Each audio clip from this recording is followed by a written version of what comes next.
आपण माने तुलसी माला बेकर पकई पारुना हो हला न पकेले नहीं कोन जोडे काठ माला पकंदु किंतु पकांतु कोन से को माला पकांतु आउ जदि भी आपण तुलसी माला पकोचुंदी ना आपण माने जानि रखंतु जे आपणकर जीवन आहुरी सुंदर हो जीवो। गाँ रे माँ माने प्रतिदिन कौन कर तुलसी पान करती तुलसी जल रे तुलसी वृंदावती मूल रे जलदान कर प्रतिदिन कौन करती पादुका पाती तुलसी गछ घर आगे लगे बंचे रखती कौन कहले तुलसी प्रदक्षिण कले पुण्य अन्य तीर्थ गले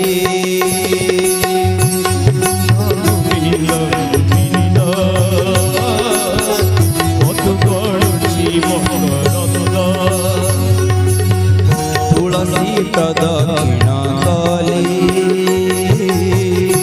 पुण्य अन्य तीर्थ गले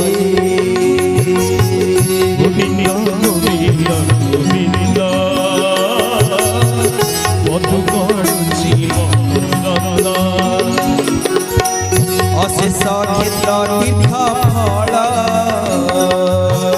क्षण के पाई सकल गोविंद गोविंद गोविंद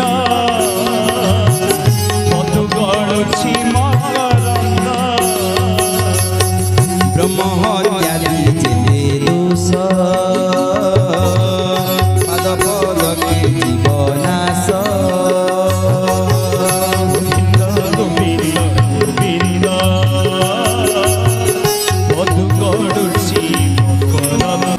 जो माने श्रवण करती एवं सेठी मध्य कहउचंदी जे तुलसी प्रदक्षिण कले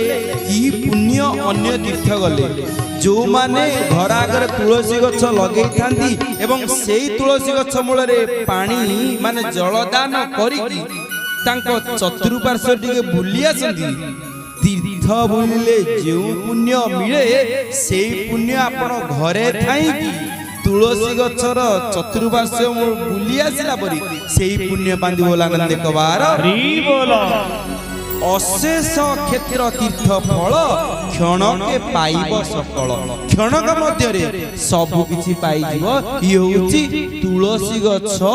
जो माने लगेइचंदी से माने जानिचंदी कारण प्रतिदिन जो माने 7टी तुलसी पाइबे आपण माने जानि थांतु नख लागिवनी छिड़ेइबे एवं प्रतिदिन जिते बेले गोटे पर माने 7टी लेखाए प्रतिदिन पाउथबो देखिबे आपण मानकु ठंडा जातीय रोग हबो तुलसी गछ घर आगर लगेथिले ताकु ते भेजाल करि परिबेनी ना तणु करे आपण माने प्रतिदिन तुलसी पत्र टिके पाइबे तुलसी गछ मूले जलदान करिवे प्रणाम करिवे एवं प्रदक्षिण करिवे हम जीवन चर्चा रे आमे सेते बेले पर्यंत जितेबेले पर्यंत आम जीवन रे सही भगवान प्रति भल पाइबा आसीनी निष्ठा आसीनी सेतेबेले पर्यंत आम केते नियम को जन प्रति नियम नदी देवार आवश्यकता नहीं किंतु आपण आपण को पु को आपण को झियो को कोन कहिबे अरे झियो टिके भागवत पढिलु टिके गीता पढिलु टिके शास्त्र पढिलु जिते शास्त्र बारंबार पढ़ो से कौन कह बुझु न बुझु पढ़ गीता रुचु न रुचु खा पिता से बुझी पारु न बुझी पारु आग धीरे धीरे कौन करू पढ़ू आग 100 पद पढ़ियो द्वारा गोटी पद तो मन रखियो ना मन रखियोनी गोटी कथा पालन करियो ना करियोनी ये बा भागवतर बा से कहउचंदी जे प्रतिटी पद होउचंदी कोन ब्रह्म स्वरूप सेति पे कोन कहले भागवत परम शास्त्र भागवत अभ्यास करुथिब नित्य परम शास्त्र भागवत अभ्यास करुथिब नित्य ये परम शास्त्र भागवत कोन ना अभ्यास करिवो प्रतिदिन अभ्यास करिवो तापर टी गोटे कोन कहउचंदी कार्तिक मास रे तुलसी माला कौन करिवो ନା କର୍ଣ୍ଣ କଣ୍ଠରେ ଥିବ ଧରି ସେ ଜନ ମନ ସଙ୍ଗେ ସରି ଗୋବିନ୍ଦ ଗୋବିନ୍ଦ ଗୋବିନ୍ଦ ମଧୁ ଗଳୁଛି ମକରନ୍ଦ ତାଅଙ୍ଗେ ନର ହିବ ପାପ ଗରୁଡ଼ ଆଗେ ଯେହ୍ନେ ସର୍ପ ଗୋବିନ୍ଦ ଗୋବିନ୍ଦ ଗୋବିନ୍ଦ ମଧୁ ଗଳୁଛି ମକରନ୍ଦ ତୁଳସୀ କାଷ୍ଠ ଶିରେ ଘୋରି ପୂଜାରେ ମୋତେ ଲାଗି କରି ଗୋବିନ୍ଦ ଗୋବିନ୍ଦ ଗୋବିନ୍ଦ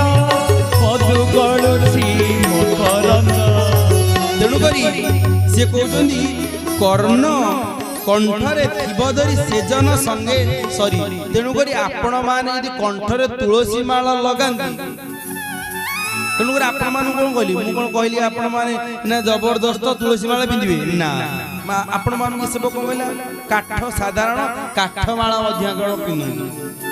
ଆପଣ ସେ କାଠ ମାଳ କିଛି ଦିନ ପିନ୍ଧନ୍ତୁ, ଅଭ୍ୟାସ କରନ୍ତୁ, ଦେଖିବେ ଆପଣ ଏମିତି ଲାଗିବ ଆପଣ ଧୀରେ ଧୀରେ ତୁଳସୀ ମାଳ ପିନ୍ଧିବେ। କିନ୍ତୁ ଆପଣ ମାନଙ୍କୁ କହିଦେବେ ତୁଳସୀ ମାଳ ପିନ୍ଧ ଏଇ ନିୟମ ମାନ,